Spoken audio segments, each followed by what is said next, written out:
any means, balance and composure. Hell yeah. Sick Hell song. yeah. My name is Lisa Romero. I'm the Fuck Fennel guy, and this is the Fuck Fennel podcast.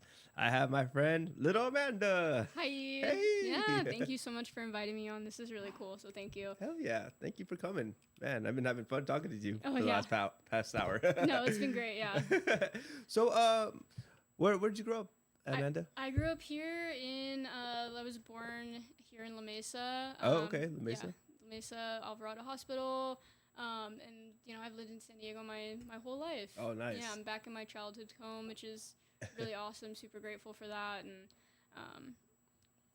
La Mesa's where it's at. Yeah, it is. La Mesa's an interesting city. It's like it could be a little mountainous. It could be a little kind of like suburbia, and it could be a little hood. Yeah. It has a little bit of everything. I know. When we were on the way here, I was just like, okay, there's like La Mesa, and then at the light, it's just like Spring Valley. Yeah, right.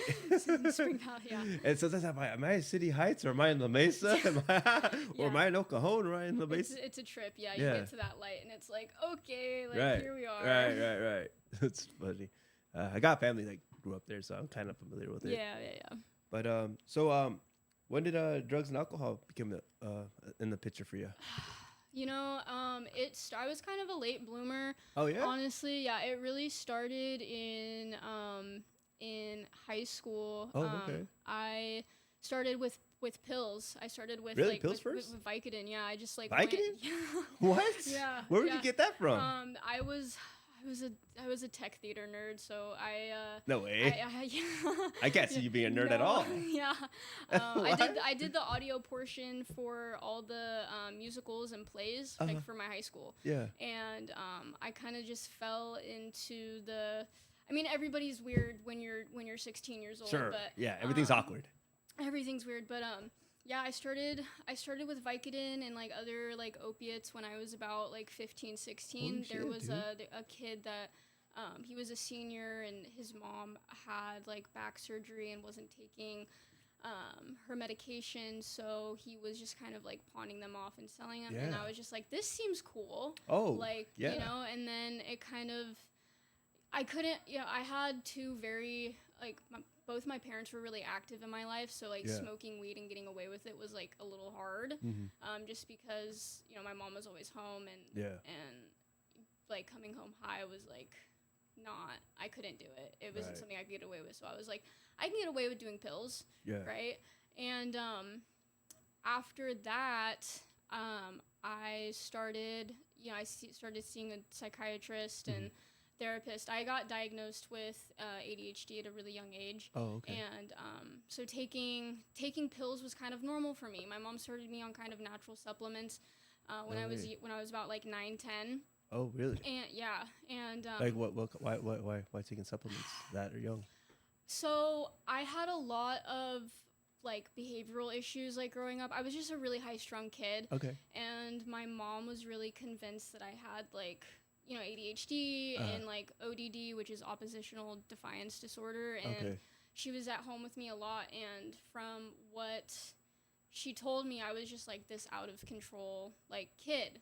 So it started with kind of natural supplements after my diagnosis because I couldn't really get on anything like official until I was about like 13. Got it. And that was just the normal thing, just like taking a pill to like relax was like so I was just like, okay, if like if I'm doing these natural supplements, like what are other pills gonna do for me?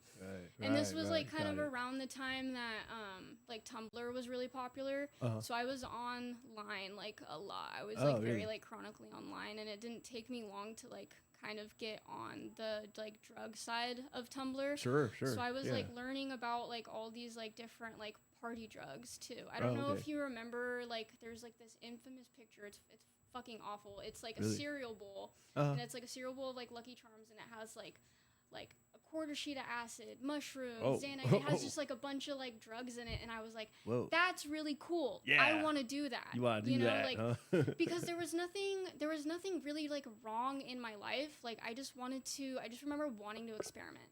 Okay. I remember wanting to. And I was already medicated, like, for my ADHD at that point. Sure. I think, by the time I did turn 13, I was already on, like a mood stabilizer and like ADHD medication. So I was just like, well, like there's other things out there that I can try. Like why the fuck not? Right. You know? And by the time I hit high school, so when I was 16, I was seeing a psychiatrist and a therapist, and they put me on Adderall, Xanax, and Ambien at 16. Wow, those are hardcore stuff. I know. And the Xanax I had kind of like thrown out to my psychiatrist because I'd seen it online, and I did like some like research on it, and like I'd like saw what people were saying about it, and I was like, that looks like it could work for me. And like, you know, the bars were like colorful, so I was like, okay, like this like colorful drugs, like it could work, right? So my psychiatrist was like, he was all for it. He was like, okay, like, because I had a lot of like generalized anxiety, like in issues with like being, you know, social and getting like just being comfortable, and he was for it. I already had trouble sleeping and whatever, so he was for it. So I remember being at the office. He's like writing me the prescription, and then he opens his desk drawer, and he's like, I'm gonna write you the prescription, but try these out and see if they work for you. And like at that time, they were giving out Xanax in like these like sample packs, like in like the tinfoil and stuff. And I was like, okay, cool, like whatever, like. And I remember my mom was waiting for me like downstairs, like in the parking lot, and I remember going in the bathroom and popping they were just like the little footballs, like they were like, I think they were like 0.5 milligrams. Yeah. And I remember popping a couple out of the tin foil, because he was just like, just start with like one and see how you feel. Sure. And if, you know, you're still like feeling like pretty anxious, like take another one, and then, but like don't do any more than that. And I was like, okay, I'm just gonna take 2 and see what happens. I remember going in the bathroom, putting them into my mouth, drinking sink water, and by the time I got like downstairs, I know it's not supposed to be instantaneous, or I don't know if it was placebo effect, but I just remember like getting in the car and being like halfway home and being like, oh my God, there's nothing in my head right now.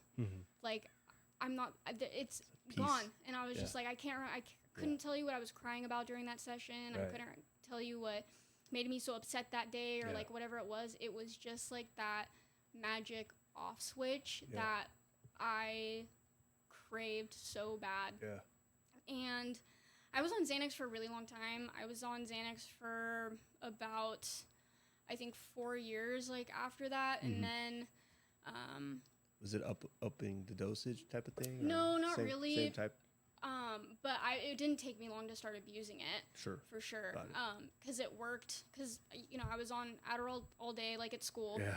And then I'd come home and I'd be like, if I wasn't working at the time, I'd be like, okay, day's over. I'm just going to like, I'm going to take Xanax and like bar out. But I was really like testing my limits with it and see like how far I could like push the envelope before I would like black out. And then I started mixing it with like the Ambien, and then like all of a sudden I'm like sleepwalking and making food and like doing weird shit in the middle of the night. My parents were like, what's going on? I'm like, I don't know, I think it's the meds. But it was just really easy for me to like get away with, because I was a good student.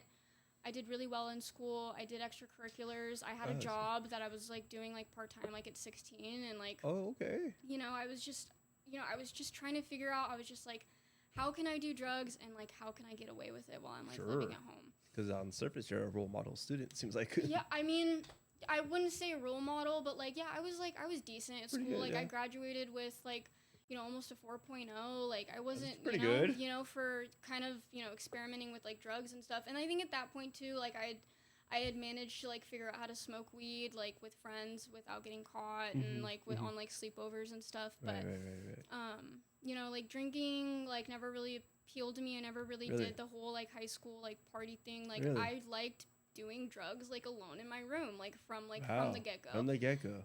Yeah. Because like I think, like I said before, like there was nothing really wrong in my life that I felt like I needed to escape from, but I just always felt like I had this vision of just like being anywhere else and like being somebody else, and like the Xanax like really took that from me. I see.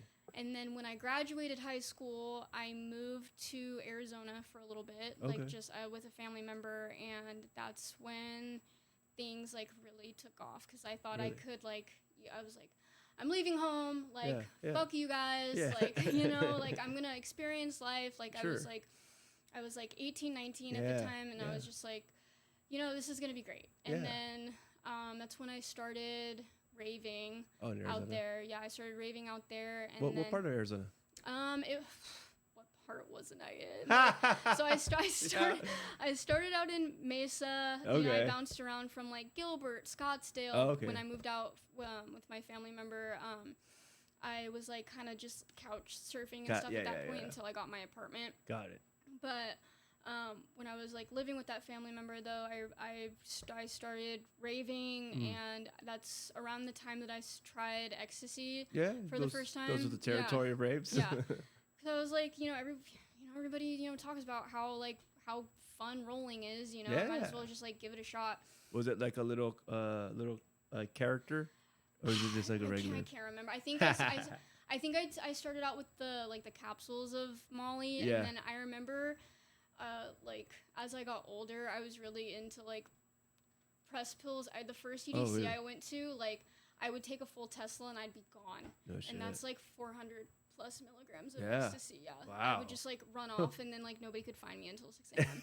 that was my memo. It was like I'd get fucked up, leave, and then just like pray to God I had enough like battery on my phone and my keys and like whatever it was, and like I'll find you guys later, bye. Wow. But that was around the time I started like experimenting with other stuff, and I remember like I would do ecstasy, and then I'd have like fun for like a little bit, and then it'd just be like, oh, this shit sucks, like you know, I was just like over it. Wow. And then things weren't really working out in Arizona. I was living in an apartment.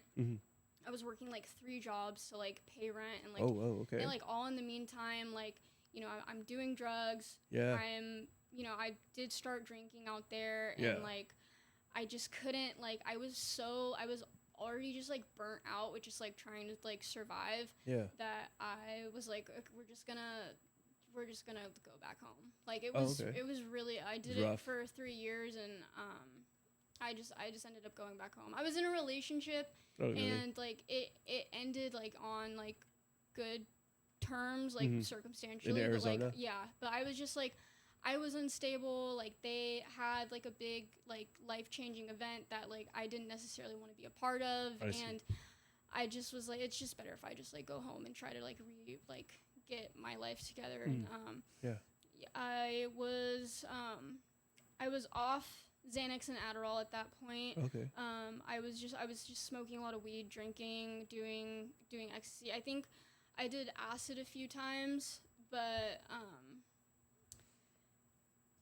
I was just like going back home was like my reset for me. So I moved back like at the end of 2018. I was clean for a few weeks. And then that's the time when like, you know, remember like the dispensaries, they were like in just houses with like green lights. Yeah.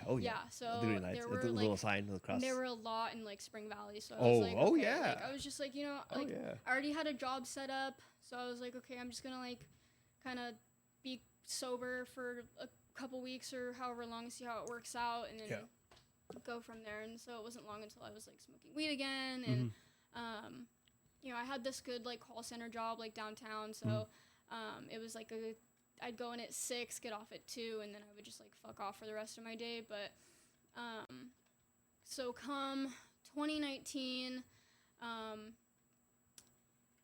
we were having, so my parents were still married and lived together at that time, and I always had a rough relationship with my mom, but things were starting to get like increasingly bad because my mom like still is like, she's a closeted alcoholic. So like things were just like getting bad, and I remember I had connected with a lot of people through Twitter, and I started going to raves like out in LA and stuff like that again, and again it's still like, you know, partying and experimenting with like other drugs. I really got into psychedelics at that time. So Oh, no way.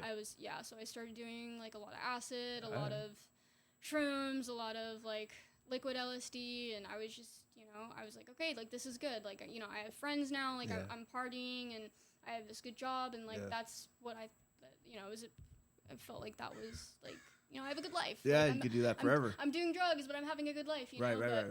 You're not an addict. You're and nothing and like that. This just, it boils down to like, I just never, wanted to admit that I had, a problem. Like I was just like, I was like 21, like 20, like I just turned 22. So I was just pretty like, young. Like, I'm having a great time Yeah, with all my absolutely. new friends. Yeah, And absolutely. I remember, this was like a huge turning point for me. I remember coming home from like a weekend in LA. I was with, my friends. Yeah. I think we saw like Jaws or something that weekend, like a DJ, and I remember like getting home, crashed out, and I wake up the next morning to use the bathroom, and my parents hadn't been sleeping in the same room for like years, but my mom was like in her room, and I'm walking down the hall, and I can see her, or like she's talking on the phone, and all I hear is, I think Amanda's having an inappropriate relationship with her dad.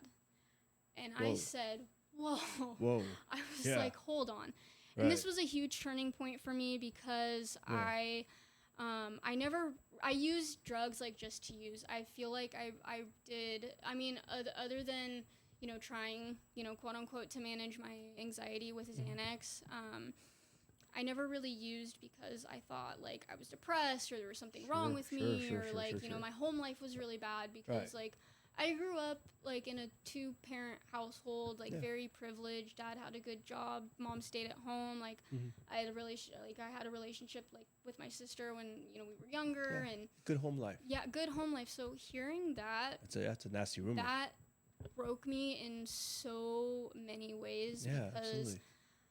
I was just like, how could you say that about your own daughter and about your husband? Like, supposedly, like, the man that, you married to be with for the rest of your life, So, like, that was a huge, like, turning point, not for me, but just for, like, my dad and my sister, because, like, that triggered the divorce.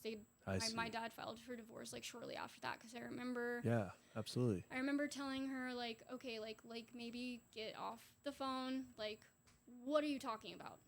Like, why would you say that? What is making you think that? Because, and then I already feel disgusting, right? Because that is just not, obviously that's not me, that's not my dad. Like, I have a really big family, and like nothing like that has ever gone around in my family. So, I wake my dad up, and we're trying to talk about this, and I'm trying to ask my mom. So I'm like, "What did you mean?" And she's like, she couldn't even look me in the eye and give me an answer. No shit. So it was really hard to deal with. I had a really hard time coping with that, and around that time too, I had gotten back on Xanax because my anxiety from that like situation was just like so bad that I had a psychiatrist that was willing to prescribe it to me, because my old psychiatrist quit because he was like, with the opioid epidemic happening, like he was like, I'm cutting you off, and I was like, no. Whoa, So I like doctor shopped for a while, and was able to find someone who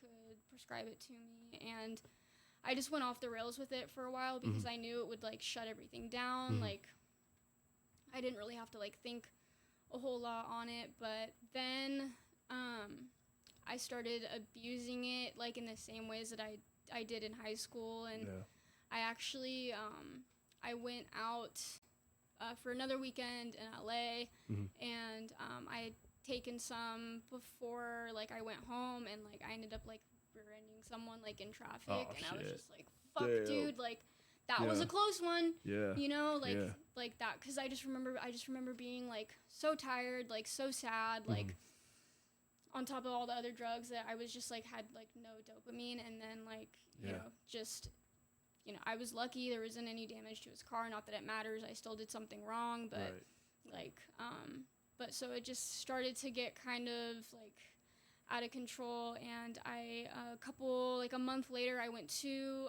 Nocturnal Wonderland, like up in Glen Helen. Yeah, I know that one. Yeah. And God, I did acid like all weekend. Like I was just trying to forget about everything and just like have a good time. Right. That was when I tried liquid LSD for the first time too. And like my friend who gave it to me, he meant to give me just like a couple drops, but like he like overdosed you. Basically, I was on it. I had to have been on at least like.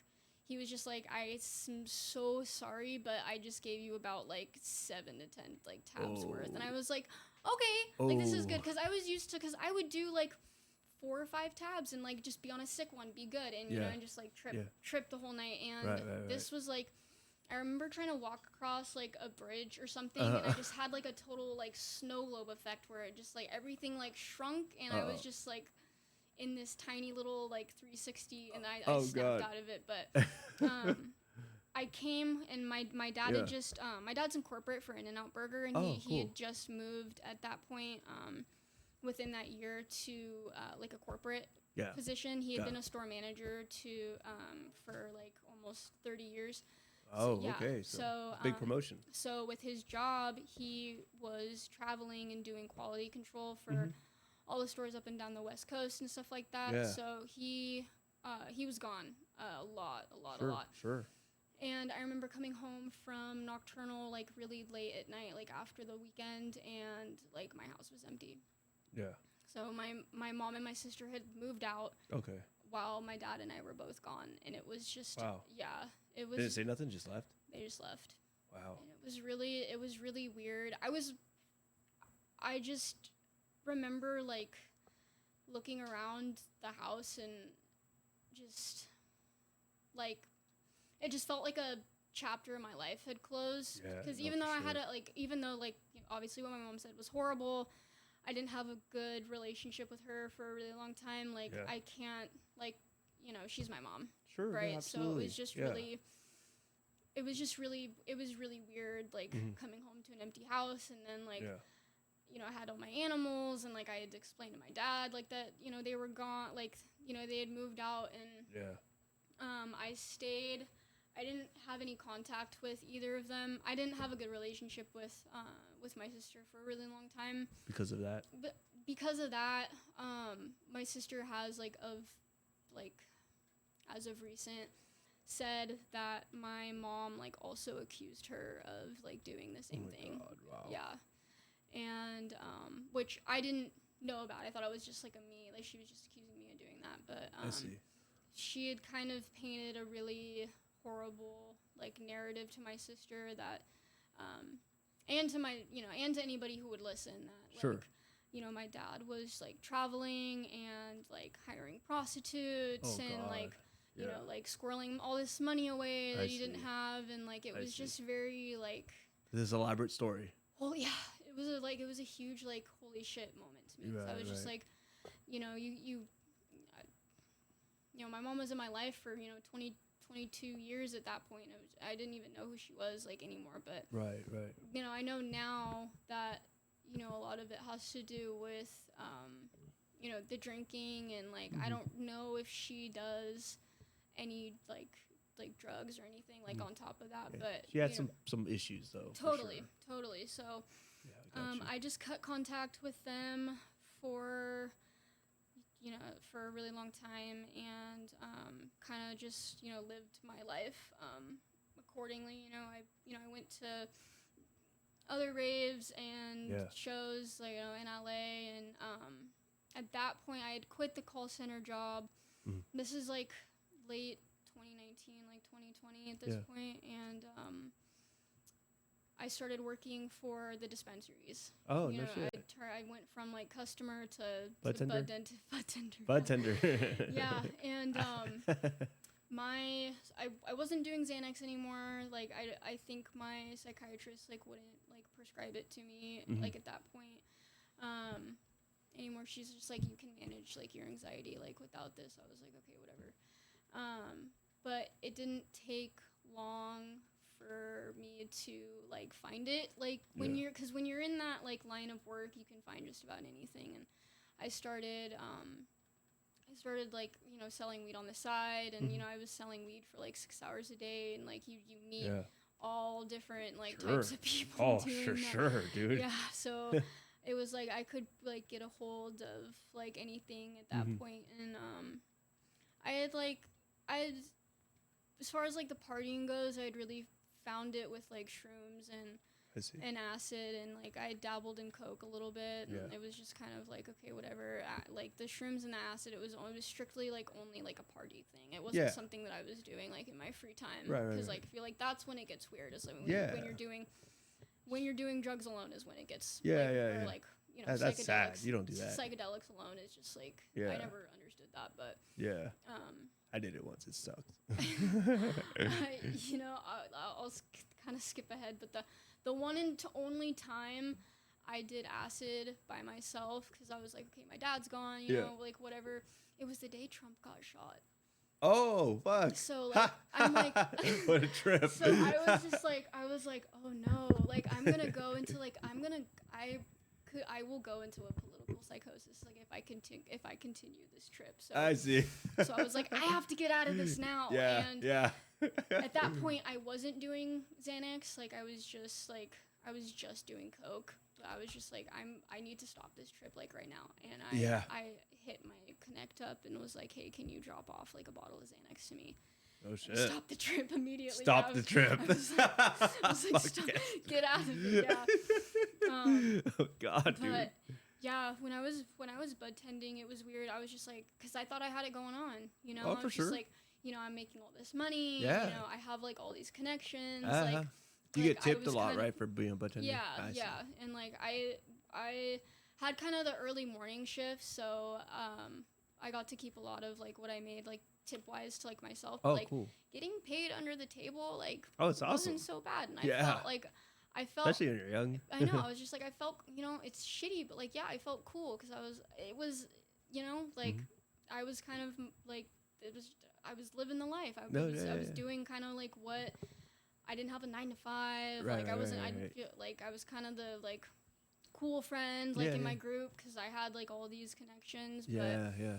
Pocket full of cash. Yeah, I got that. It was just nice, and like, all of a sudden I'm surrounded by like all these expensive things. I got all these drugs, and like, my dad's just kind of like, what are you like doing? Like, what do you want? Like, what do you want like out of your life? And I think understandable. He was very, and I don't know if it's because he wasn't like home much, but like he didn't like it, of course. Like he didn't like the smell. He didn't like, that what I was doing like was illegal. Like, but he didn't stop me because I was. Oh, was it illegal at that time? Yeah, it was. It was still when they were. Oh yeah, that era. Houses. Yes, green so lights. Yeah. Green crosses. Got it.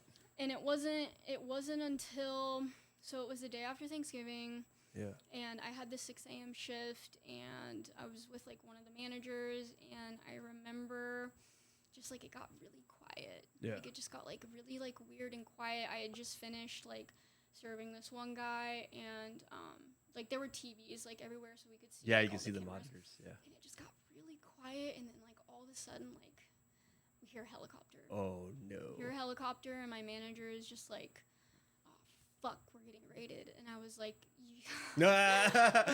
I was like, dude, no way. I was just like, you're lying. And I'm looking at the cameras, and like within the same breath, we were surrounded. We were fucking surrounded, and I was like, I'm going. Yeah. Time to go. The first thing they tell you is like, okay, in a raid, like get your stuff, hop up over the counter, and like fucking leave, and don't snitch. Yeah. And just dip.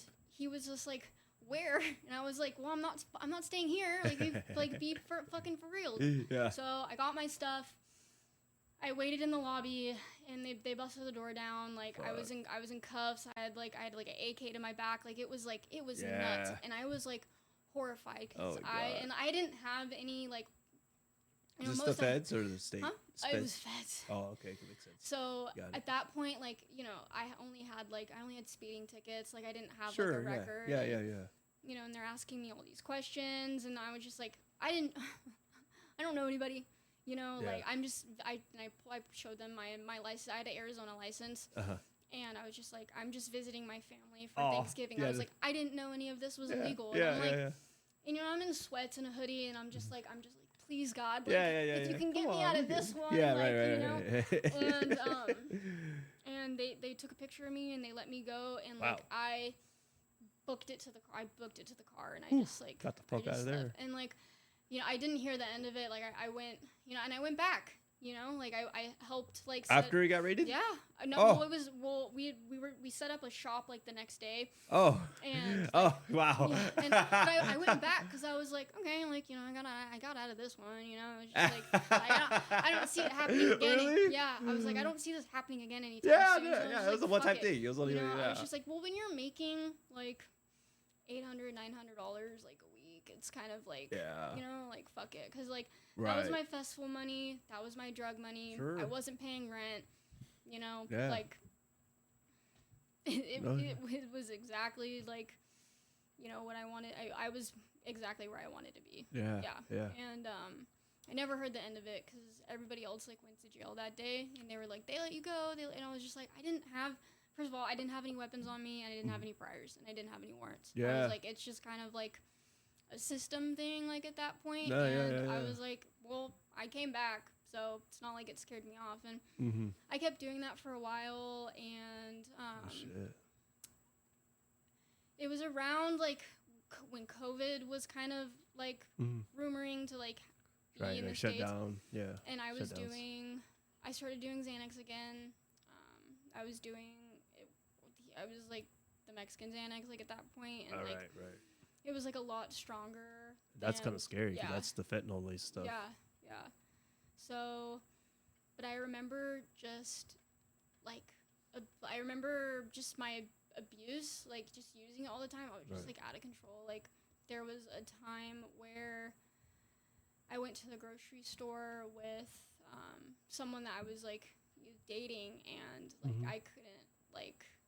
I was like falling over and like I was just like a mess, and he was just like, what's going on? And I was like, I think I just got like a little too high, you know, and like I just like played it off. But you know, the more I started like stumbling around and stuff like that, it was just like it started becoming like an issue, and I was like, okay, I'll stop, whatever. And I think by that point, like I had quit the dispensary, and I didn't have like a job or anything, and I was just doing Xanax like all day, and I was, you know, but again, that's exactly where I wanted to be, was like, you know, blacked out, semi-conscious, like in my room, like just doom scrolling. Like I didn't really have like any goals, or it was just like whatever, like this, it's just a phase, like it'll pass. Or I was just waiting until like the next like festival or rave or whatever.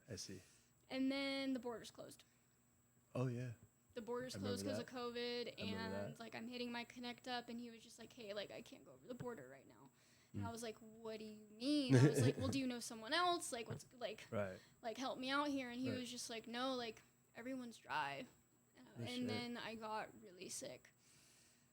I think the first time that I kicked Xanax, that was probably because I'd never had to experience like withdrawals. I was either like constantly using, or like I wasn't using enough to the point where, you know, I went through withdrawals, and I just remember being so sick. And like to the point where like I couldn't get up, or like the only time I could get up was to like throw up. And it was just like really miserable. And I remember getting a hold of some more bars from like somebody else. Like I remember like doing all of them at once, and I remember something telling me like, you can't like keep doing this, like you were really sick. And at that point, like I had done enough like, you know, human test kitting to like know that, you know, kicking Xanax like that like could like kill me. And if I kept using, like who knows what would happen. And I just remember like in a state of like semi-consciousness, kind of calling like some treatment centers to see if, you know, I could get into like detox or whatever. The day that I did go to detox, the place that I went to, they ended up calling me, and they were like, well, you set up an appointment like a few days ago. Like, do you plan on like going? Right. And like in my head, I'm like, what do you mean I set up an appointment? Like, I would never do that. Yeah. But, oh my God. but, you know, something was telling me to go, because at that point I hadn't been able to get out of bed for like a day and a half. Like I was like throwing up. Like I was just really like, I was like really sick to the point where I was scared. And I went to a detox facility up in Cromwell Mountain, and I was there for like almost a month. Like it was more of like a mental health like facility, but I stayed there, and then like by that point, like COVID, it was May, so like COVID had kind of like gotten out of control. I detoxed, and I said, okay, I'm not doing this shit again. You know, I was just like, Xanax is really evil. Like it quite literally it fucked me up. Like I don't want to live like that anymore. And I did like 10 weeks outpatient, and was just like, okay, like I'm gonna be sober. And I remember hearing, I had known about like AA and NA and stuff, but I was just like, again, it was like, I didn't want to label myself. I didn't want to admit that I had a problem. Like I was just like, this is just like a really bad like phase and thing that I went through. So like it's like temporary. Cause I kind of like, I knew like, you know, I'm a pretty self-aware person, and like aside from like starting out as a prescription, like I knew that like my actions are like, that's what got me to like where I was with like abusing it and using it. But I never blamed it on like anyone else but myself. But I was just like, okay, if I'm gonna be sober, like I'm gonna be better, but I'm not gonna admit that I have a problem. You know, I didn't wanna like, I thought I just had like AA and NA just gave me a really bad taste in my mouth, and like I was really embarrassed to like even like admit that like I did, like I was doing drugs and like, you know, making like poor choices, and that's what got me here. I didn't want to be labeled as like an addict or, you know, someone who had it. I didn't want to be like, I don't know, I didn't want people to judge me. Right. So that kind of was more important than like doing the right thing. But I stayed sober for like 3.5 years. Really? Yeah. I started dating someone in recovery, and and she was like, she went through treatment and outpatient and was in sober living. And like I had a good job, and I was just like, okay, this is enough. I kind of had it, like I had the relationship, I had the job, and you know, we started like raving and traveling and stuff together. So it was like, okay, I was just like, okay, like I can do this like without like a program. And like she was required to go to like a couple meetings a week. So I went, but just to hang out. Yeah, I went, and like I'd share and stuff, but it was all like AA.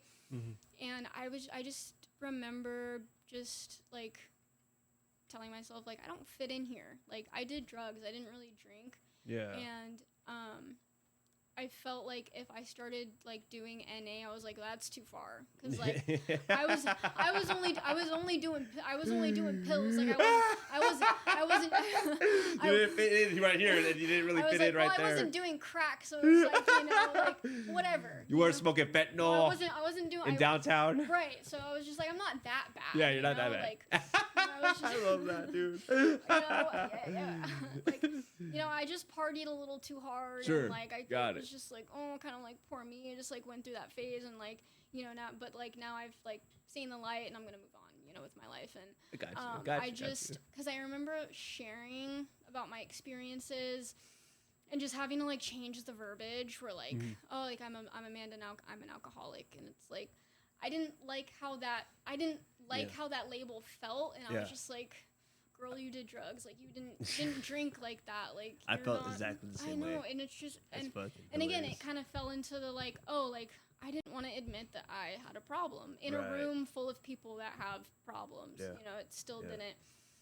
sit right with me, and so, but I just remember it got harder and harder to kind of like hold on to the like idea of staying sober like without a program.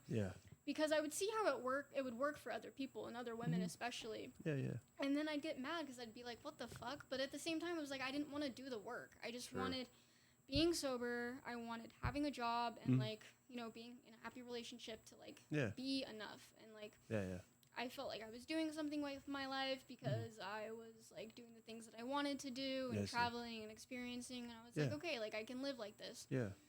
And then I just remember like at that like kind of 3-year mark that like I was like, do I really like want this? Like 3 years has been like long enough. That's a good time. It was a good chunk of time, you know. Yeah. And I'm really like grateful for that experience because it taught me a lot, like being sober for that long. And how old were you during this period? 25. I was around like 25, 26. Okay. But I remember, you know, that itch just started to like become like unscratchable. And I was on my way to Hard Summer in 2023 or 2022. And I kind of remember just being like, this might be it. You know, this might be, you know, where, you know, and sure enough, I had been, so back in 2019 when I met like all my like little rave friends like on Twitter, I had stayed in contact with them and everything. You know, I met up with a couple of them like at Hard Summer, and I remember meeting up with them, and I remember my friend like pulling out the bag of shrooms. Oh. And that was my thing, like acid, you know, shrooms, like you know, psychedelics, and going to a rave. I just was kind of like, hey, like you want to share, and you know, being sober and everything, I was kind of like pretty open about like, you know, being like a sober raver and everything. I was pretty open about like my experience, and like, you know, you can rave and party like without like, you know, doing drugs and but for me, because I wasn't working a program or like, you know, or doing anything remotely recovery related like it wasn't, you weren't in the right headspace for it. No. So it was in August, and that was when I relapsed, and I just remember being in the crowd for Kaiwachi, and you know, I started tripping, and I was like, this is it, like this is what you've been waiting for, you know, like here you are. I was like, I had that like we're so back moment, but that moment turned into like a really warped sense of reality for me, because I just wanted to be whatever version of myself that I thought I was when I was doing drugs.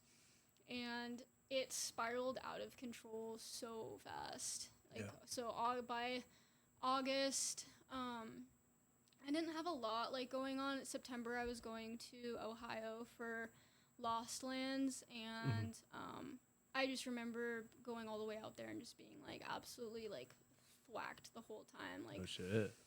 I know I talked earlier about like Molly like not being like my favorite thing, but it was like weirdly the only thing that I could like get a hold of and find like while I was out there. So make use of it, I guess.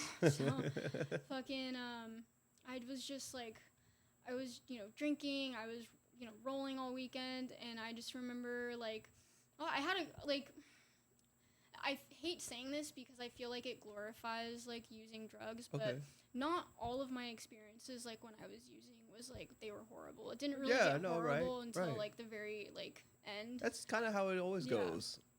So I just oh god, that was, and like Los Angeles is like a 4-day thing now with like the pre-party and everything. So I was just damn, dude. I was just like that's a lot. Gone for like you know, 4 days straight. And I remember like coming back and just being like, I want to do it again. Like I want to keep it going. So I don't know what it was that, or like what got into my head that was like, Coke sounds fun, like recreationally.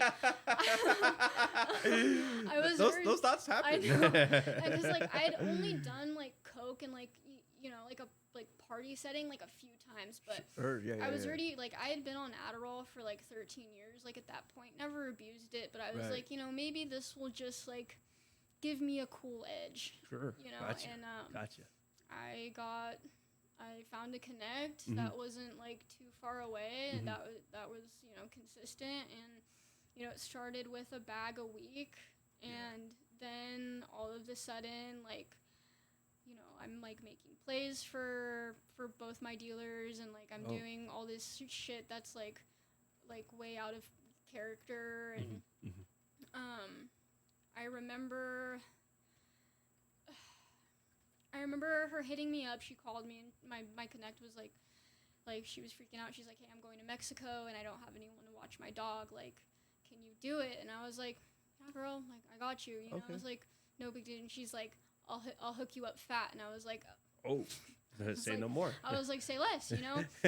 And she wasn't like a very like face-to-face like dealer. It was just kind of like, get your shit and like get out, like, or she'd leave it like under the mat for me, like outside her apartment. And, she was like, okay, like, let's like, you know, hang out for a bit and like we'll talk, and all right, you know, and we talk, and you know, I tell her like, you know, I'll take care of it, like I've you know 3 pets at home, like it shouldn't really be like a big deal, right, you know, like I can stay here, or like I can take her back to my place, and that was kind of it. And I remember, and at that time I was still doing like a bag a week, and I remember like going to her apartment that night, and I couldn't find like the like living room light right away.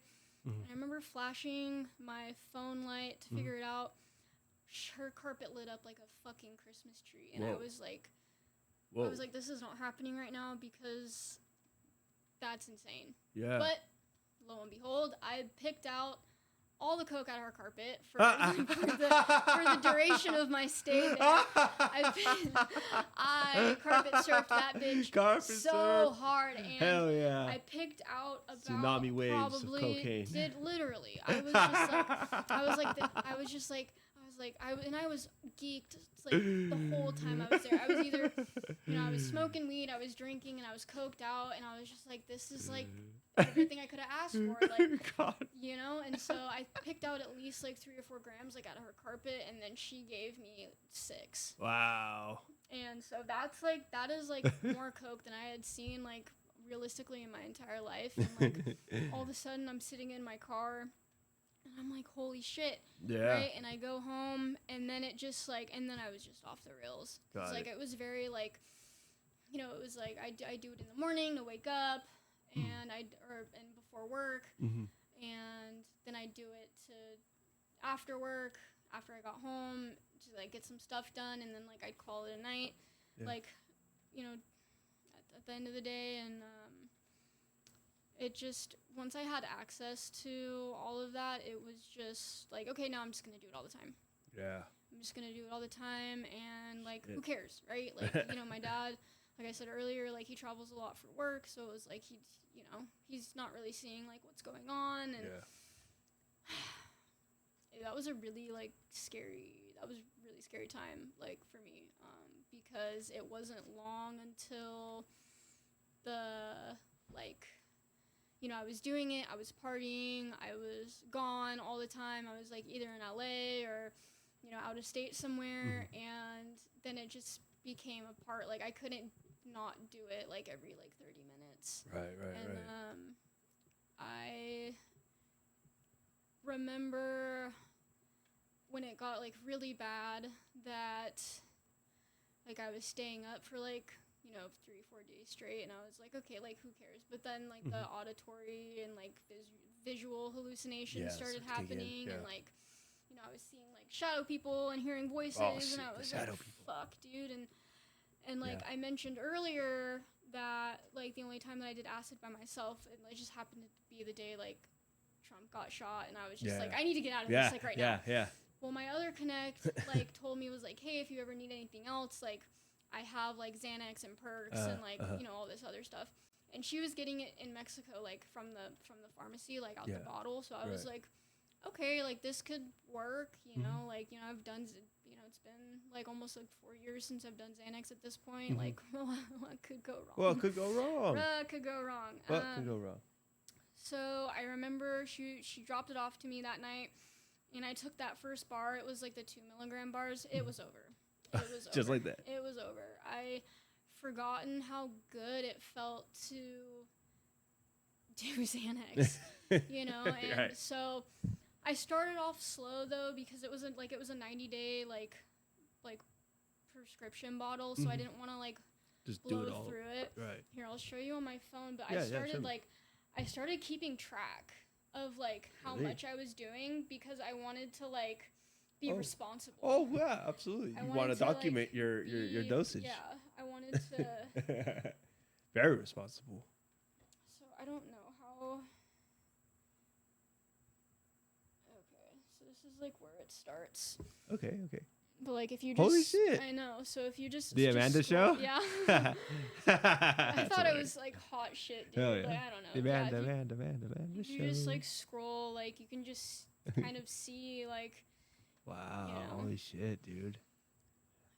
I've been around for a good minute. I've never seen anybody document their fucking. I was like, well, if I'm gonna do it, I'm gonna like try to be responsible, and like Absolutely. I wasn't the type of person to like share my drugs either, and I know how Xanax is, and like I didn't want to like. It's by the minute too. I'm really impressed. Be like, where is it going? 9:21 a.m. and then found bars at 9.5 bars actually. Yeah. That's hilarious. And your last dose of January 8th was at 10:38 p.m. Yeah. Wow. And it was just an all day thing for me. It's crazy. Same with the Coke, and then I have another list too that. Please show it. Yeah. Please show it to me. This was the last day that I used. Oh, is it? Let's see. That was the last day that I used. Holy shit. 2/9, because my clean day is 2/10. Oh fuck yeah. Yeah. So let's see. At 2:37. Wow, you kind of started out late. Did you wake up late or something? Well, so it was Super Bowl Sunday, and my Connect wasn't answering right away. So bastard! You gotta wait till 2:37. So yeah. Oh wow! So you took one whole thing, and then just only 8 minutes later, you took another one. Yeah. And then another. Yeah. Let's see. That the second dose is at 2:48, and then the third dose is at 3:03. So that wasn't that long either. I was like 12 minutes, and then another 7 minutes go by. You took another one, and then. Well, I had been drinking on top of that too, unfortunately. Yeah. So. Holy shit. No. How much were you drinking on this day? So I think I had a half a bottle of vodka to myself. Dude. Yeah. That's so crazy. I know. You told me that in the car, and I was like, dude, you're like a tiny little person. Like, that's a lot of alcohol. But I was so. With Xanax. So at that point, my dad had kicked me out. He was done. It had gotten so bad that like he had just had knee surgery as well, and he was just like, I can't take care of myself and you at the same time. Shit. So he kicked me out, and I was like, okay, like fine, whatever. On February 10th? No, this was in January. Oh, January. So, okay. Where were you at when? I was living at home. Oh, so you're at home. But you know, I had a job. I wasn't working like too far away from like the parking lot that I was staying in. But the Xanax usage had gotten so like out of control, like in addition to the Coke, that like I was trying to manage the Coke with Xanax and the Xanax with Coke, because I was tweaking so bad like off the Coke. Whenever I do it, I'd be like, okay, like I'm gonna do Xanax, and then like I couldn't stop. I was getting like Coke anxiety basically at that point, and like I just couldn't. And then like before I knew it, like I'm like 10 bars deep, and I'm blacked out, and and I'm just like I'm gone, you know, and like, and I had been like fucking up a lot. Like I quit my job at Starbucks like in May of 2024, and I went out to Forbidden Kingdom, which is a rave in Florida. Like no money, like this huge awful like Coke addiction, and like I was drinking and like, you know, doing drugs and stuff out there, and I just remember being like so like beat like after the fact and just not having a good time. But I would get so sick if I stopped. Like the Coke I could manage like not doing, but at that point my body had become like so dependent on the Xanax that, like, if I stopped for, like, a couple days, like, I'd get sick. Dude. Oh, yeah.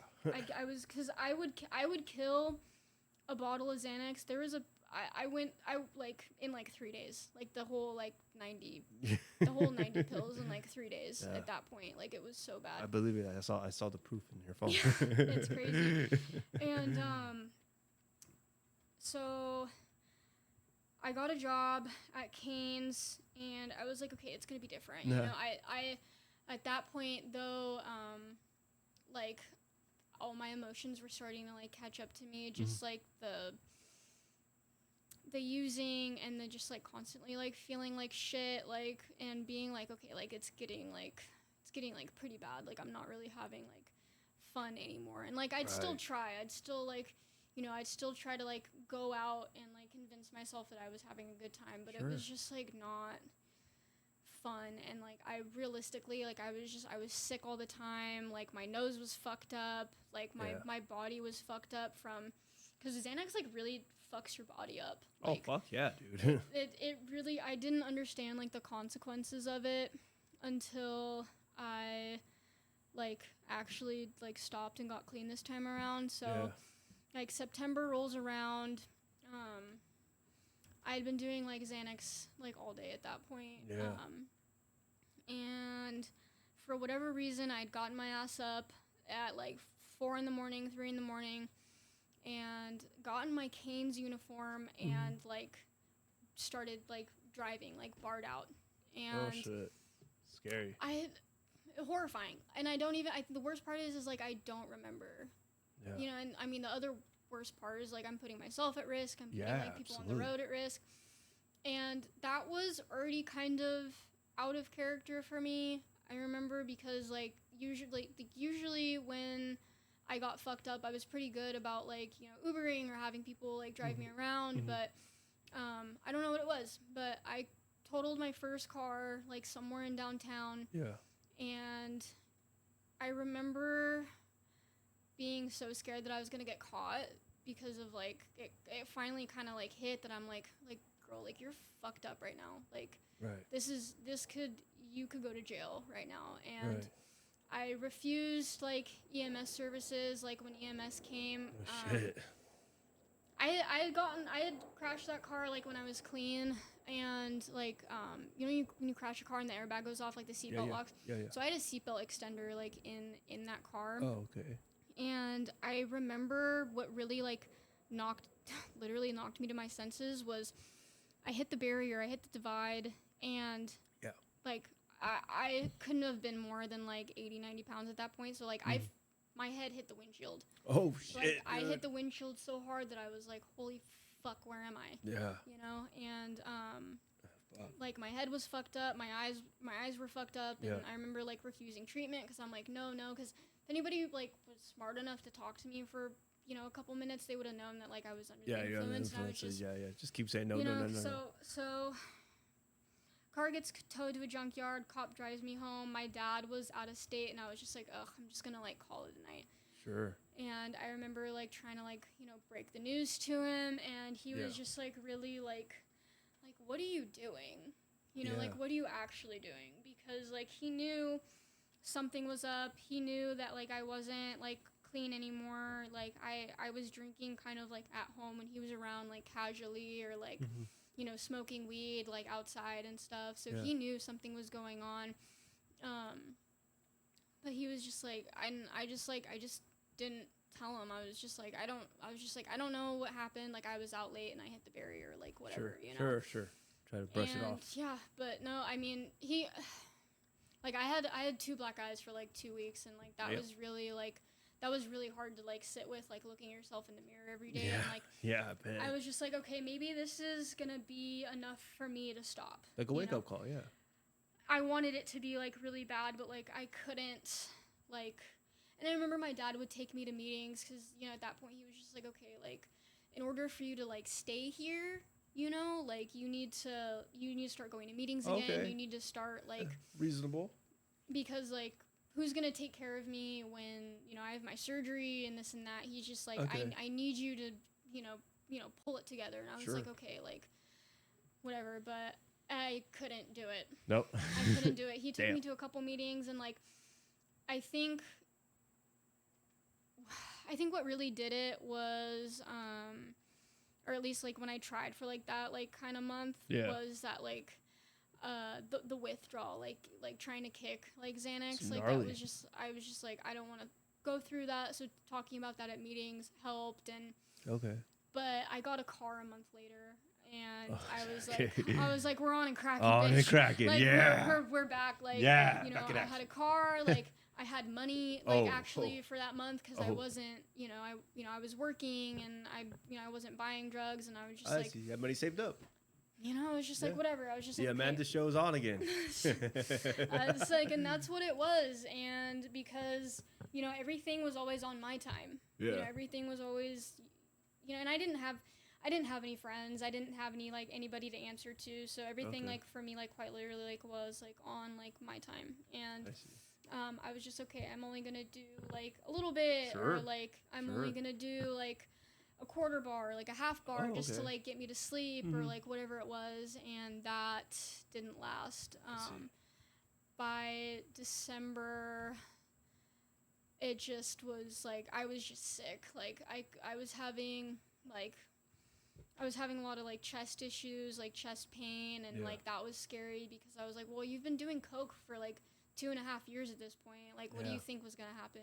It just rips you apart in every way possible, and the Xanax, I physically could not stay away from. I couldn't, I couldn't manage without it. Even just, waking up and walking my dog was okay, I'm going to take half a bar and go on a walk, And by January, that's when my dad had his surgery.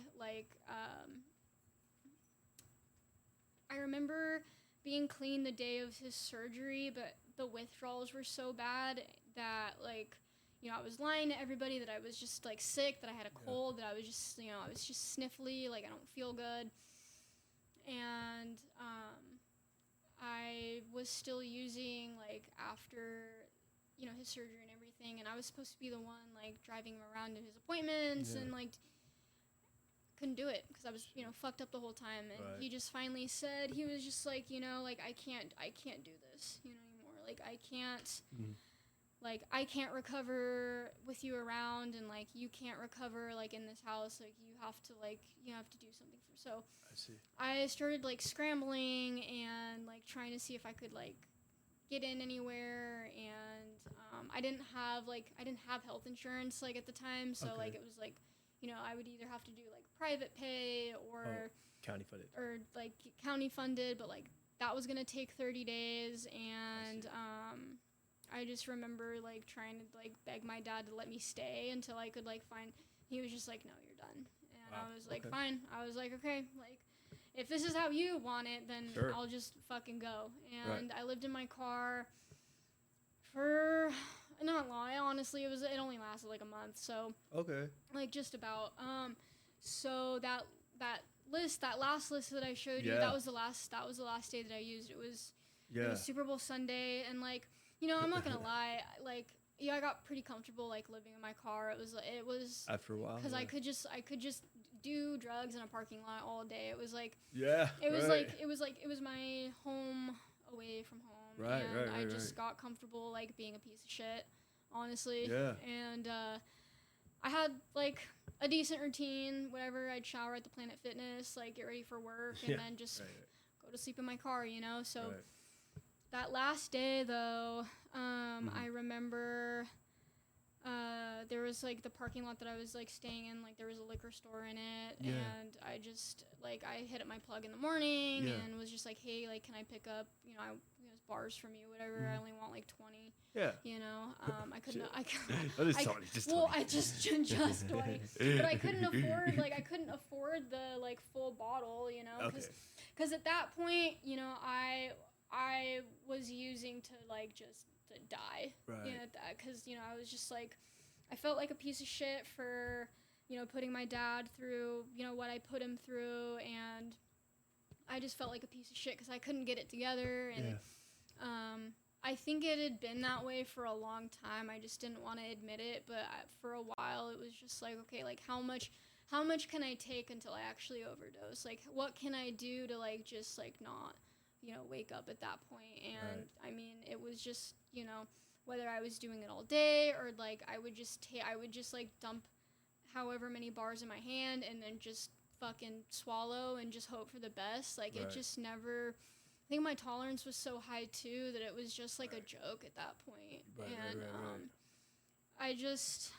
like, I was ready to die, you know, I was ready to, like, because, you know, I was working a minimum wage job, I had no goals, I had done, like, no real, like, anything that made life worth living, and I was just like, well, like, if this is how it's gonna be, this is how I'm gonna be, because I tried getting into, like, different treatment facilities, but but a lot of them told me that, like, we can't help you, like, detox from Xanax, or, like, we can't get you in, like, right now, like, we have a waiting list, and, like, that just high risk, super high risk, and, like, I get it now, but at the time it deterred me so much from wanting to get clean, because I was just like, well, if you're not gonna help me, then, like, you know, what's the point?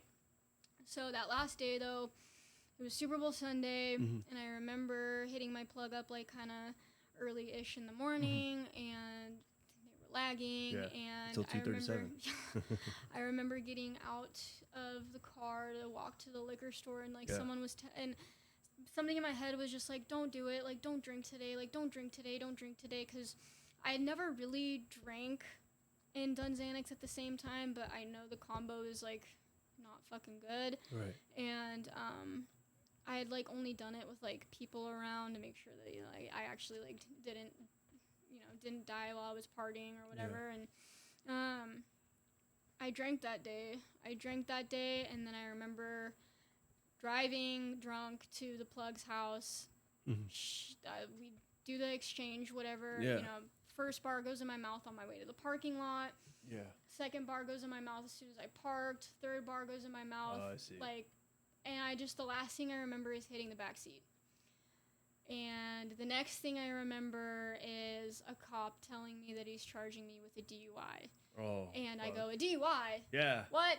Well, how could you get a DUI? I was like, hold on, and then blackout.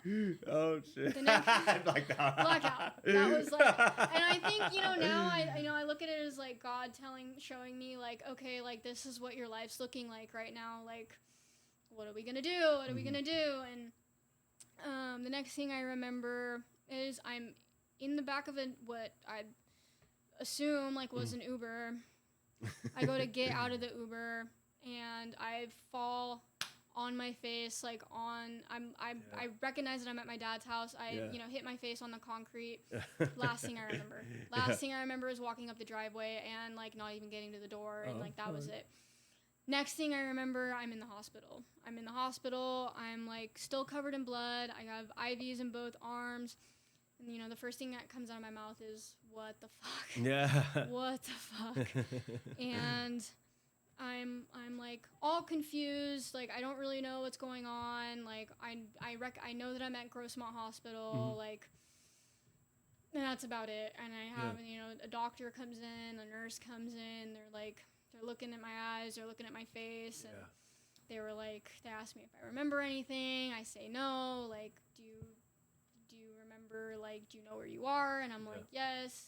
Do you know who the president is? Unfortunately, like, you know, like, you was shot. God, I hate and that story is so funny to me, because, you know, I was always like, I'm never gonna do acid by myself, and then the day that I do, it's just like, okay, we're going into political psychosis. But you know, and, you know, the nurses are telling me, like, okay, you were in an accident, like, do you remember any? And I'm like, no. I'm like, can you tell me, like, what's going on? And then they were like, okay, you rear-ended someone. I'm like, oh, okay, all right, that's not bad. You know, that's not as bad as I thought it was. Sure, yeah, that's it. Could have been worse. And I'm already thinking, I'm like, okay, as long as the car's still drivable, like, who cares? Like, at this point, you'll drive that. Like, I had already forgotten. No problem. Yeah, I'd already forgotten that, you know, I had a DUI, like, whatever. And they were asking me questions and stuff, and, like, I was kind of, like, lying to them. I was just like, well, I don't know what happened. I don't know, like, you know, what I took. But what I didn't know is that when I was in custody, they did a blood test, and with Okay, so with what I picked up, so I picked up 20 bars that day with what I had left, like, in the car, like, after the fact, like, when I went to the junkyard and everything. I was on 26 milligrams of Xanax that night. Wow. Holy shit. Rough estimate, yeah. Wow. Yeah. I was gone. I was somewhere else. Yeah. You know? And, you know, and they're telling me, they're like, hey, like, you're actually, like, you know, you're 5150'd as well. Like, you know, we're gonna, like, as soon as, you know, you feel okay to, like, you know, be transferred or, you know, I don't know. I don't even know. I didn't know what was happening, but they're like, hey, you're going to, like, the PICU, like, the intensive care unit of the psych ward. And I was like, oh, God, I was just like, this can't get any worse. Right. And so I was in, like, you know, Guantanamo Bay lockdown, like, psych ward. Right, like, and I couldn't, I think the worst part was, too, I mean, not that I had, like, gotten a DUI and, like, put myself in danger and everybody else in danger, too, was, like, you know, my phone was in the car. I couldn't get a hold of anyone. Yeah. You know. Yeah. You know, the only number that I knew by heart was my mom's phone number, and I was like, I'm not calling her. Yeah. You know? Like, not right now. I didn't know my dad's phone number, and so I'm calling, like, you know, in and out HR and, like, trying to, like, let them know, like, hey, this is where I'm at. Like, can you tell my dad to, like, call the hospital, whatever. Yeah. And I didn't know at that point that I had, you know, what had gone down that night between me and my dad. Yeah. But, you know, he's, you know, I'm there for, I was in the hospital for, like, you know, 5 or 6 days. And then for another, like, 7 days, I was in the psych ward. Right. And, like, he came to visit and everything, and he was kind of explaining, like, what happened. And he was just like, you were knocking at the door, like, you know, covered in blood at, like, midnight, like, you know, like, you know, I didn't know, like, what happened or whatever. So, he had called an ambulance because I was just, like, I was out of control. I was being horrible to him. I was just, like, I guess I was making suicidal threats and all of that. So he called an ambulance, and I guess the same firefighters or you know, EMS, like, had pulled me out of my car accident, came to my house. Wow. And so I know, so they had the fire chief explained everything that happened to my dad, and he told my dad that I had been in this, you know, I had been in a wreck, and the wreck was really bad. I was going 60 in a residential, not super far from my dad's house. I think that's where I was trying to go. Like, obviously didn't make it, but you know, I crashed into the back of a pickup truck that had, like, you know, 2x4s and stuff in the back. So, like, not only was I almost impaled by, like, the airbag, I was almost, like, impaled by, like, all this wood. Final Destination type of. It was very Final Destination. And so, yeah, they because the cops showed up too, and my dad was just like, he didn't know what to do, and I think he did the best thing for me by asking the cop to, like, and then the chief and the fire chief to, like, 5150 me. I think that was one of the things that saved my life that night, because, like, you know, they let me go. You know, the hospital staff and whatever, because this was my first offense, they let me go. And, like, obviously the only address I knew was, like, my dad's house, so I think that's where I was trying to go in the first place. Like, I don't know, like, because I was so fucked up, like, I don't even know how I made it, like, back, but I think, you know, if that, like, series of events didn't happen, I definitely wouldn't have been here. I shouldn't have been there. Like, I shouldn't have been here, like, after the accident, for sure. But I think by the grace of God, like, I've been given this second chance, and that's kind of where it started, you know? Like, I remember being in the hospital, and I just remember being, like, so done. Like, I'm like, there's no mirrors. There's, like, that, you know, the piece of metal that they have on the, I know. you know, I can see how fucked up my eye is. Like, I have like, you know, my face is all bruised, you know, my eyes, like, still bloody, and I'm just, like, looking at that piece of metal, and I'm like, do I really want to keep doing this? Like, do I really want this to be like my life? And like, I couldn't say yes or no. I mean, the only thing that I could think, because I was still withdrawing really bad. Right. The only thing that I could think of was just like trying to do drugs like it differently. Yeah. But I remember my roommate in the psych ward had a piece of paper on her like little nightstand, and it said Kiva has space for women. Oh, okay. And I was like, I'd been working with a social worker, I'd been like talking to other therapists, and I was just like, fine, like whatever, like I'll give rehab a shot, like yeah, whatever. And I called the number, and they had a bed open for me the day that I was supposed to get out of the hospital. Oh. And I was like, right out of the hospital, same day, like same day. Yeah. And I was like, fuck. Like, I was pissed off, because I was pissed off. I was mad at myself for getting caught. I was mad at myself for like letting it go that far. Right. I was just like, I wanted to be left the fuck alone, and like I'm on my way to rehab. Right. But I was like, okay, let's go see the car like at the junkyard. Yeah. Let me see if I can pull a picture. Sure. Of it. Show me this wreck. I couldn't take an actual picture of the car. Like, I took a picture of the picture my dad took, because I was just like, I don't even want this shit like on my phone. Like, I don't even want people to know that like I got a DUI, because I was so embarrassed, For sure. And like it wasn't even so much about being embarrassed. It was more of like, you got caught doing something really fucking bad, something that like I like would advocate against, but it was also only okay if I did it, because when I do it, like I'm like under control. There we go.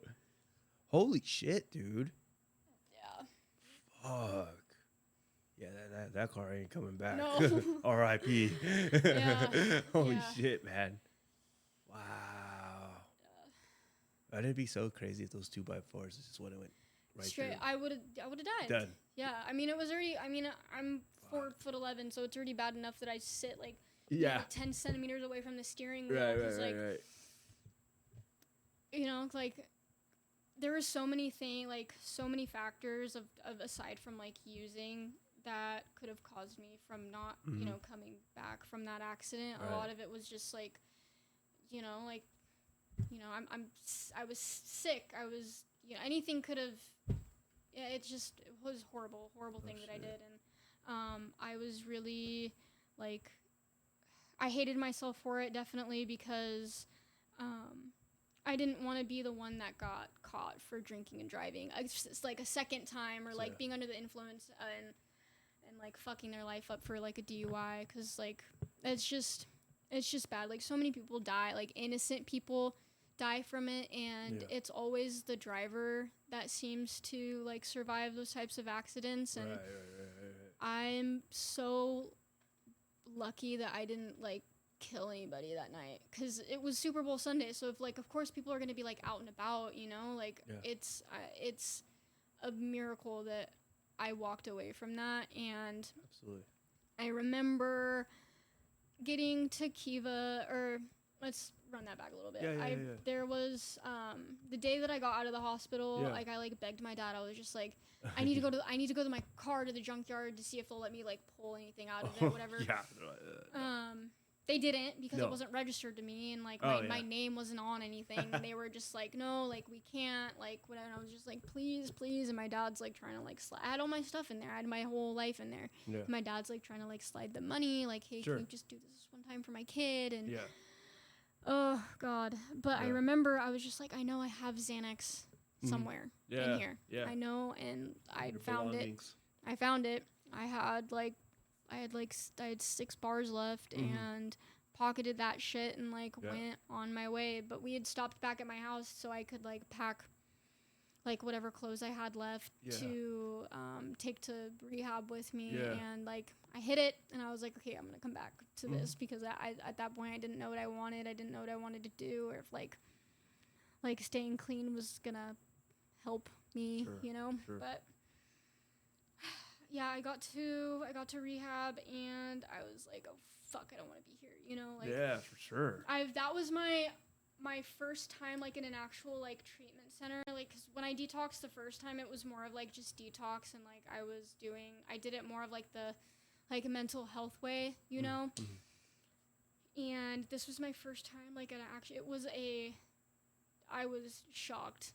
I hadn't been around that many like people, especially women, like in a really long time, and like those were some hardcore bitches. You know? Those were some hardcore motherfuckers in there, and I was like, they are, and I was just like, I don't belong here, like I don't belong, like get me out, like holy shit. I was like, no. I know, I feel it. I was like, suddenly I don't want the help anymore. Yeah, I'm good. I'm not that bad. I was finally in a position where I was like stripped away from like everything that I knew from my room at my dad's house, from like the life that I was living, that I needed that really bad. I needed to be in that environment. I needed to like give it a shot, and I needed to give myself a chance. And I took it because the longer I stayed like in treatment, the more I realized that like, okay, like I think perhaps I have used up all of my 9 lives, and like next time I go out, I'm not gonna be so fucking lucky. Right. You know, and I did it, and I really tried. I did the best that I could, and I really started to get honest. Oh, it's good. Because I would joke when I would be using. I was like, I'm a liar first, and I'm a girl second. And like I was a liar. When I was using, and I would lie to your face, I would lie to your friends, I would lie to your families, and I would lie to myself. Sure. And I was finally in a position where I wanted to get honest, because lying started to like feel kind of gross, and like it just like something changed when I was in treatment, and I can't really like pinpoint it other than like I wanted to try to be a better person. Absolutely. And I graduated, I got out of there, and I went into sober living. Yeah. And I was very fortunate enough to live at Dollface. Yeah. Really grateful for Clea and all the work that she does, because I wanted to go back home. I wanted to go back home, and I wanted to be I wanted to continue to like be a piece of shit at my dad's house, and just kind of, not really, because I still was kind of like unsure of like the higher power thing and the steps and it was just like a lot. It was just like a lot of things at once. Try to absorb all that while you're out of treatment is right. And then like, being like just, still kind of like detoxing and getting my feet on solid ground. Like I was just really like, I was scared. I was really scared, because a lot of the reason like why I didn't necessarily want to work a program the first time, aside from it just like not admitting that I had a problem, was like, what if this doesn't work for me? What if this, what if I do all this and I'm still like a piece of shit person, right? Like, what if I do the steps, and I take the suggestions, and I make friends, and I get a sponsor, and like, what if I'm still a piece of shit fucking person, I feel it. And I was really scared, but I was like, I'm just going to give it a shot anyways, because my dad wasn't ready for me to come back home. When I was in treatment and I started going on passes, on my one of my last passes, I finally, I flushed the Xanax that I had pocketed from the car in the junkyard. Yeah, I flushed that with my dad, and that was such like that's a huge moment. That was a huge moment. Yeah. I've never flushed drugs before in my life, so I was kind of like, God damn it. But I was just like, this has to be for like the greater good, right? I don't think I've ever flushed drugs. Now I think about it, I don't think I've ever done that once. No, I've never. Not on purpose. Not on purpose. I've never flushed drugs in my life, so that was like a huge kind of like little full circle moment for me. I think like that was very like, I wasn't proud of myself, but I was like, okay, like this is like a step in the right direction, and I get to sober living, and I just dive like head first, like in everything. I know we're required to, well, like Clea wants you to go to like 3 meetings a week, but I was doing like, 4 or 5 meetings a week, and I was just really like trying to that extra mile. Yeah, not to like impress anyone, No, but just to like yeah. because I was a newcomer, and like that was also something I was afraid of too. Like I hated being the newcomer. I hated talking to people. I hated I hated the hugging and the touching and the like and the just the like like small talk, and I just wanted to fuck off in the corner and like listen or just like do whatever. And I really gave it a shot, though. I really tried to make friends, and I really tried to get close to the girls that I was living with, and I really tried to, like, again, give myself a chance, because I knew if I didn't, I would probably go back out and die. And I finally realized that maybe I didn't want to die anymore, and maybe if I tried, I had a fair shot at living a good life. And I got a sponsor. And I started doing the step work, and it was really hard. I love to write. I love to write stories and things like that, but putting like pen to paper about like yourself and your life and the things that you've done just was like, holy shit. Like, and then she had me doing gratitude lists, and I was like, what the fuck am I grateful for? Like, I'm in a bunk bed with a house full of girls. Like, what do you mean? But I mean, the truth was, I was just grateful that I wasn't a slave to like putting substances in my body anymore, and I got a different sponsor like eventually, and I'm trying to drop my 3rd step. I'm trying to get to that step 4, but it's been really eye-opening for me. A lot of people at meetings talk about how the steps will get you sober, and working the program will get you will keep you sober. And I get it now, because I didn't do any of that shit the first time, and it just, I relapsed. Like, they say that you pick up in your head first before you actually relapse, and like I did that for sure. I had this like idea that like I could use like I could use like a normal person after X amount of time. Right. That's just not how it goes. No, it's not how it goes. No, like I like to do drugs, and I like to get that behind the wheel. I like to party, and I like to fuck up my life when I do drugs. And now my life is really cool. Like I get to do stuff like this. Absolutely. I get to secretary a really cool Heroin Anonymous meeting on Thursdays. That was cool. And like, if you would have told me that I'd be doing shit like this like at 18 months, then I would have like laughed in your face, because like I didn't want this to be my life. I didn't want to do meetings. I didn't want to do recovery stuff. I didn't. But like, without all of this, without my sponsor and the steps and having these friends in recovery, and like, I'm the addict in the room that still suffers. Right. Like, whether I'm dry or not, I'm still suffering. And I suffered for a really long time up until recently, and I'm super grateful. I have a good job. I'm active like outside of recovery, and it feels really good. I ended up moving back into my childhood home with my dad and my sister that I didn't have a relationship with for so long. And I got to meet your dad, actually. I know. Yeah, I sat next to him. Yeah. I remember that. Yeah. And they support me, you know. My sister, my dad came and saw me take 18 months like, a couple weeks ago. Yeah, that was really cool. And my sister's like, she's like my best friend. Like we go out to lunch, we do stuff.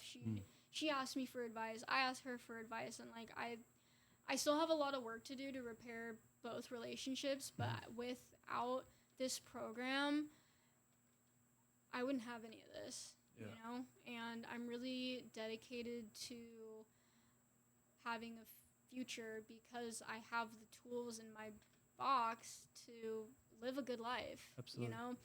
I mean, I have people, say that, or I've heard people say that treatment won't keep you clean or whatever. And like, I feel like that's true, but treatment had a really big part. It's an excellent start. Yeah, it had a really big part for me this time, because I think doing it the way that I did before was just like, okay, like you're sober, right? And like, we're gonna medicate you and we're gonna whatever. And I think a lot of my excuses were like, it was peak COVID, like at that time, the first time I got clean, so like everything was shut down. I didn't have a reason to leave the house. It was like exactly where I wanted to be again, just at home, not doing anything.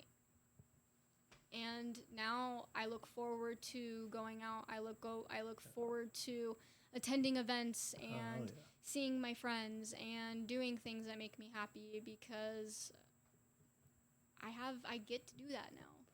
I get to be me. And like, I think figuring out who I am as a person, like figuring out what I like to do and my dislikes and things like that, and like that's something I'm thankful for too, because I had a huge identity crisis when I relapsed. And even when I got clean the first time, I was just like, my whole personality was just like being sober but not doing the work, and then being a sober raver, and just like a collection of things that like weren't really me, but I could like pretend that they were me. A little mask to put on. Yeah, I had a lot of masks, but I don't have to wear it anymore.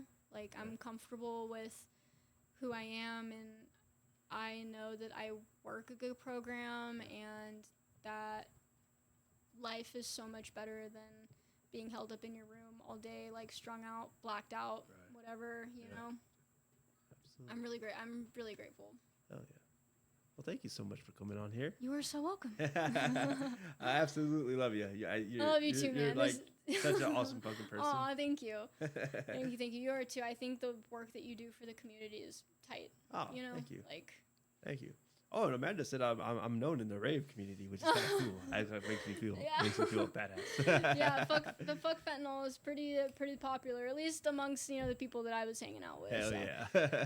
Well, thank you again, Amanda. You're so welcome. I really appreciate you. All right. Well, goodbye, everybody. Bye.